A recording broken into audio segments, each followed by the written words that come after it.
Today we are discussing about Phillip Freneau's poem, A Political Litany, where he expresses his psychological viewpoint about the American Revolutionary compared to the modern society.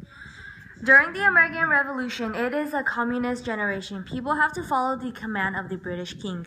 The Americans will be seen as a traitor if they went against the king. However, the author of the poem used emotional words such as murder to metaphor the king is killing and robbing innocent Americans whenever he wants, taking full advantage of them. A line from the poem: from pirates sent out by command of the king to murder and plunder, but never to swing.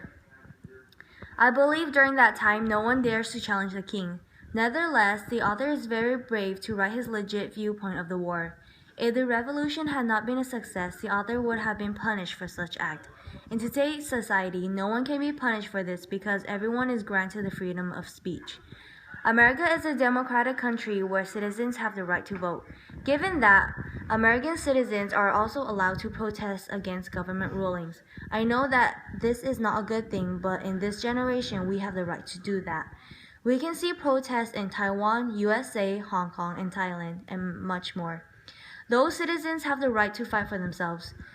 The author's point of view states that he believes the British colony treats American colonists very poorly, so it is no surprise that they wish to fight for their freedom.